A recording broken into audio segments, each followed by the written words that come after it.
Hey friends, welcome back to another video. I'm here with a really special guest. Her name is Larkin Mosscrop. She is an energy educator and also involved in a lot of concepts related to energy literacy. Has a really unique background in science and STEM. So Larkin, welcome and more than welcome to introduce yourself. Sure. Thanks so much for having me today. So, as you mentioned, I've been working on energy literacy for the past 10 years. Not looking just at nuclear, but also the clean energy transition and energy transitions in general. But about how do we bring this to early education? Because I think by the time you've decided you like science, um, you choose to either like science or not. And if you decide not to, you drop science in grade 10, right? Like that's the last year that you have to take it. So then, how do we get people interested and engaged in a meaningful way to become someone who can discuss energy? Because there's so much on the media, there's so much out there for people to digest, to be citizens in our country, and energy and climate change are such huge pieces of the puzzle right now. So it's been my focus for the last 10 years. I've been an educator for close to 20. And so how do we even talk about science and energy in a meaningful way? I think energy literacy is so downplayed, right? Especially in this day and age, because living in the West, especially in Canada, it's a very energy rich nation. You turn on the lights, there's electricity, right? And there's never really a moment where we face major outages like the one we had in 2003.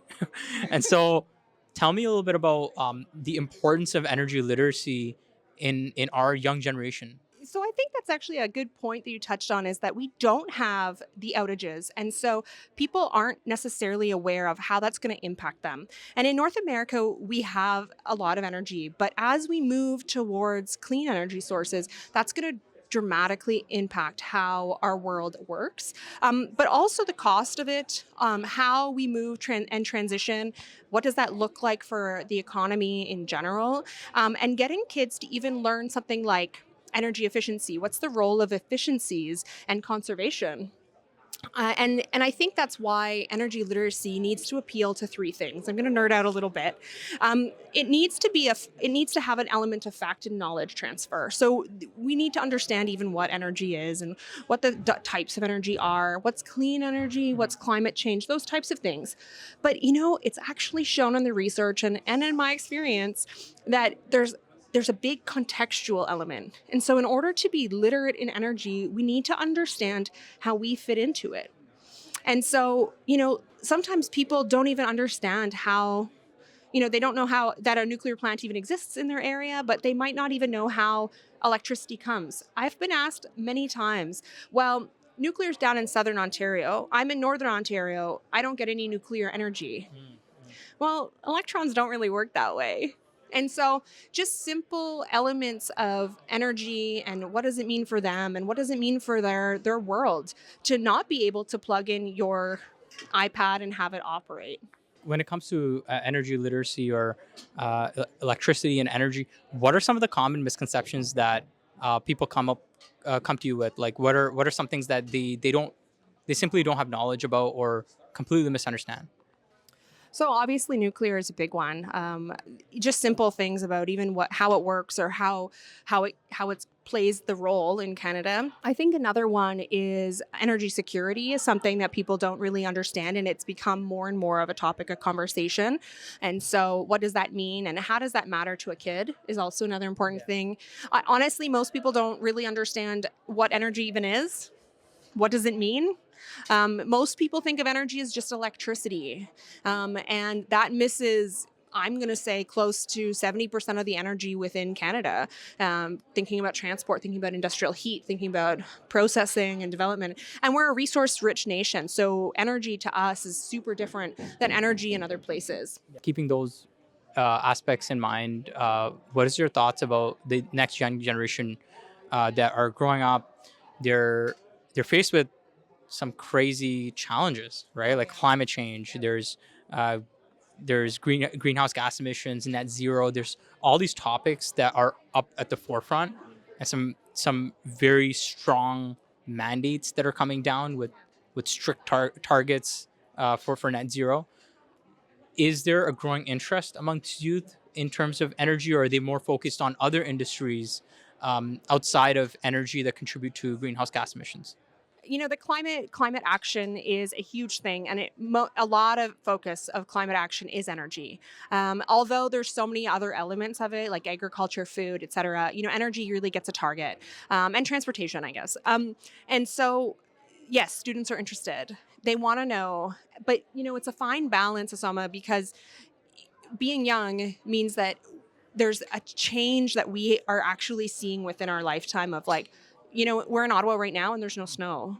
And what does that mean for people and how can they take action? And so you need to approach energy and climate and all of the actions and behaviors and attitudes, all of that in the context of hope. And so you want to give people tools and ideas and knowledge to help them realize that there is things that can be done and engagement that can be done in order for them to be able to have an impact and meaningful impact on their own lives. But I think that there is appetite. I was in a grade 3 classroom recently, and it was 20 students. I think all of them had their hands up. They want to be scientists. They all knew about nuclear. They even knew that Kazakhstan produced the most amount of nuclear, like uranium. And, they were like excited and energized. And I think that's because their teacher loved energy. And so it really started to emphasize like you can create passion in students. And it's not just on what's in the curriculum, but it's about like, hey, you guys care about this. Let's make it something that you get excited about. I was just reflecting back to my experiences growing up as a kid, and like my science teachers, my physics teachers, and just hearing from them. You're right. Like it makes a big difference if your teacher is engaged, is passionate about the subject and involved. How do you bring that passion to the classroom? Yeah, so I think that there's multiple ways. I think having experts in the class is fun, not having to see the same teacher. So I think the work that organizations do to send people into the classroom is important. I think the work that you're doing, for example, is also important by having videos that people can access to come out and talk and be involved. But I also think there's something about professional development that teachers need to be engaged in. And how do we make it easy? Because they're not a nuclear scientist, they're not nuclear experts or clean energy experts. And you know what? If they are, awesome. But if they aren't, how do they feel comfortable talking about nuclear? Because, one of my party tricks is drawing a molten salt reactor on the board. And it doesn't mean that everyone needs to do that. But maybe I could show them that it's really easy. But what about the topic of engagement, right? Like I feel like students, especially in the new TikTok generation, like the retention span, the span of time which they can focus has significantly dropped, right? And so All of us. yeah, for all of us, right? And so my question is like, how do you make maximize engagement and also help increase retention for students when you're sharing complex topics like nuclear energy, when you're sharing complex topics like baseload energy. Here's how the grid works. Here are the rules behind the grid. Yeah, how do you do that? So, one, I'm a very enthusiastic speaker, but also I think really it comes down to you need to create meaningful context for learning. And so you're not going to talk about the grid. What you're going to talk about is, that how many times have you lived without power? Okay. Oh, wasn't it the worst? I had to drive my car the other day just to charge my phone. Does that make sense? And so kids are like, oh, yeah, I really hated that. Okay, but so the grid is this thing where the power comes from. And if it goes down, then you don't have power. And it affects everybody. And what does no power mean? How do we use power?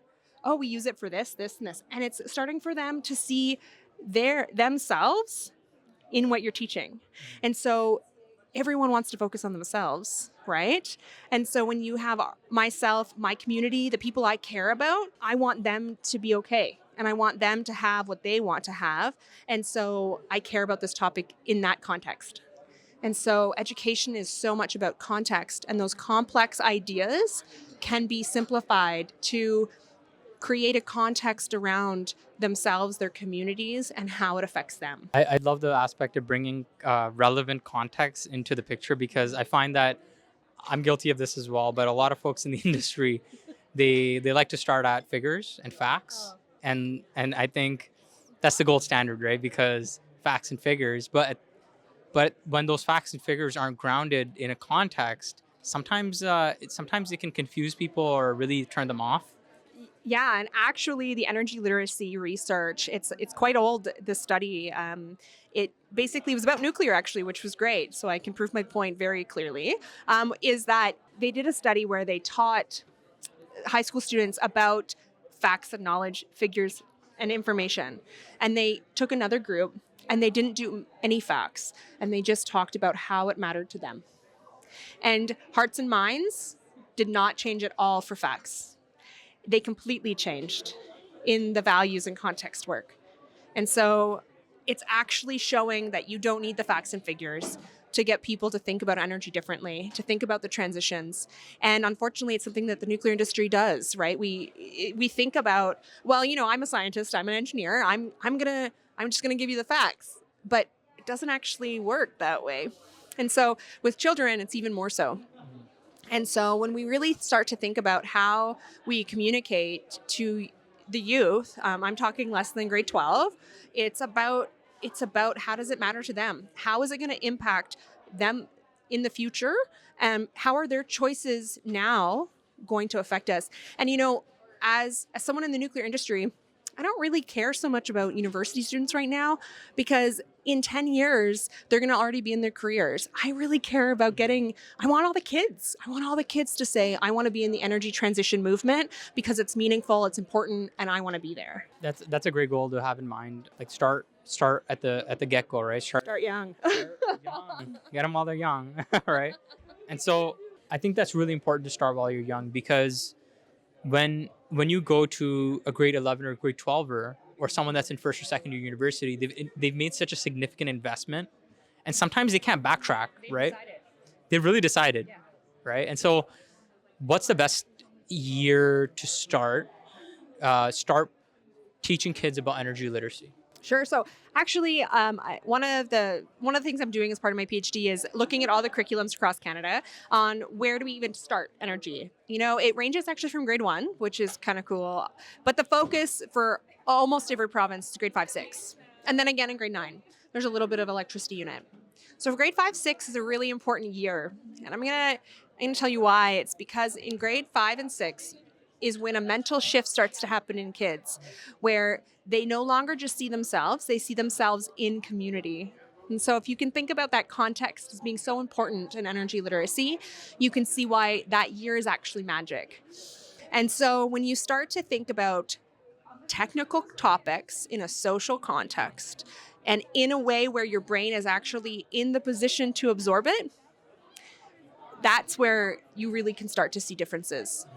Does it mean that you don't need to talk about energy earlier? No, but in grades 5, 6, 7, that's really where you're going to start to see the energy literacy piece coming out. Build some foundations up until then, but then really hit home in those years. And then that's where we can start to say, okay, what's the next piece? Because then there's a little bit more critical thinking. Because before that, it's really hard to take topics and make the connection. So, you want to connect with youth in terms of climate change, environment, sustainability. And so those are big topics. And so is energy. So how do you take all of those topics when we're not thinking about context? So start young, yes, but definitely grade 5, 6, there's this magic that happens. And you can see it when you're in class. You can see it when people start to be like, but wait. And I've had some of the most incredible questions from students in grade 5, 6, where I'm like, oh, okay, let's do this. Let's dig in. And I think that's also why it's important to have those experts who can come to class or have webinars that are accessible to anybody, because then you can ask questions that you'll never get to know otherwise. And I always like to say that, like, you can contact me anytime. I will answer, phone a friend. I'm your friend if you want to talk about nuclear. When it comes to engaging with students, like, where did that passion come from? Like, engaging with young people, being an educator, like, tell us about the story behind that. So actually, my mom is a teacher. She owned and operated a school my whole life, and so I started teaching actually French to her, kindergarten, grade 1 to kind of age range, and then I have continued teaching since then in communities, in classrooms, all grades, anyone who will listen. And I think for me, what it was is because I realized that if I had known what I know now, I might have made a different choice in my career. And I love ecology, and that's what I am. And I'm an ecologist. And I also recognize the importance of my teachers. I became a biologist because my biology teacher in grade 11 and 12 was amazing. And I think if you get exposure to something that's interesting, I did science fair when I was really young. I got to be curious and engaged and interested in things that I thought were cool. And I think if we take away the screens and we start to build with our hands and start to think with our, context and how does this all fit together and work? And that's when we're going to start to see the energy we need, no pun intended, behind the youth moving forward. And so for me, it was always just like, I'm just curious and I want to know. I joined the industry just over 10 years ago and I knew nothing about nuclear. I did not know that Ontario had nuclear power.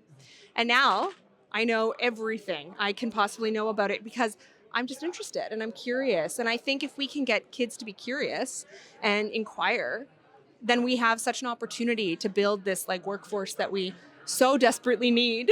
Yeah, curiosity is definitely at the core of just starting the learning process. It takes a lot of energy, right, to get that started, right, and get people passionate about learning, about, hey, you're not just simply learning for the sake of your job, or you're not simply learning for the sake of those marks, but rather it's a journey, and your curiosity is kind of taking you along the way. And so, like, another thing I wanted to share was the concept of like storytelling, Oh, right? yes. And Yes. so I know how you mentioned, just how you mentioned that it's very difficult for people to learn from just hearing facts and figures, and the importance of stories, right? Because that's kind of how humans have, that's in our DNA. That's how ancestrally we used to, you know, be around a fire, a fireplace, and learn. And the best learning method were these stories, right? And they were passed down through generations. When it comes to storytelling, what have you learned from these experiences? Yeah, you know what?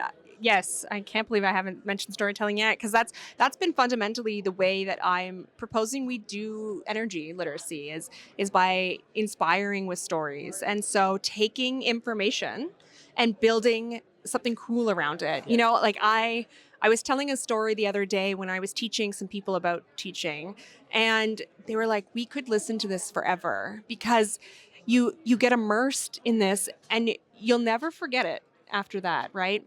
And so there was no data in it. It was just a story.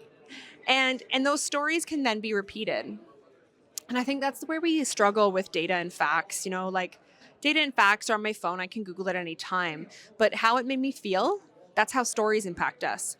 And if we can think about how something made us feel and how do we share that in a meaningful way, stories is how to do it. And so with kids, NAYGN did a great thing. They came up with these books. And when you're starting with little kids, George's Energy Adventure is the best, right? It goes through everything. You can make voices for cool and gassy, but you can't. And they leave knowing all about coal, gas, nuclear, solar, wind. Done. Nailed it. And they'll remember, especially if you do the voices. Yeah. But, they'll remember it. And then you can take that and build from there. Okay, guys, based on that, what do we think about a whole town of wind? Would that work? And you can start by a story and then build from there to create their own story. The graphics, the visuals, the sound effects, like that's what you need, right? Like that's how you engage students. I still remember even being in elementary school and like teachers kind of flipping through these books with us, picture books, and they're so effective. Like we, green eggs and ham, right? Like we all remember these stories, right? And they don't. So we need Yeah. to replace green eggs and ham with George's Energy Adventure and we'd be set. We'd be nailing it. And you know what? Stories are so important because in Germany, they actually have stories. I was talking to a friend of mine from there, and he was telling me that they have stories that are anti-nuclear. Oh wow. And so they start reading those in kindergarten, grade one, about how terrible nuclear is. And so that just shows you the impact of those stories in early education. Yeah, yeah, definitely. And I guess it was a pleasure having you on this podcast. I really enjoyed this discussion. I think energy literacy is so important, right? And I think you're doing some incredible work through it. I will have Larkin's contact in the description below. So if you want to reach out to her, you can. Is there any last message that you'd like to leave with the audience? Just that, start young, have conversations, and think about what's going on around the child in society right now, because they're not future citizens, they're current citizens, and we really need to engage them in that meaningful way. So thank you so much. This was great. It's my pleasure.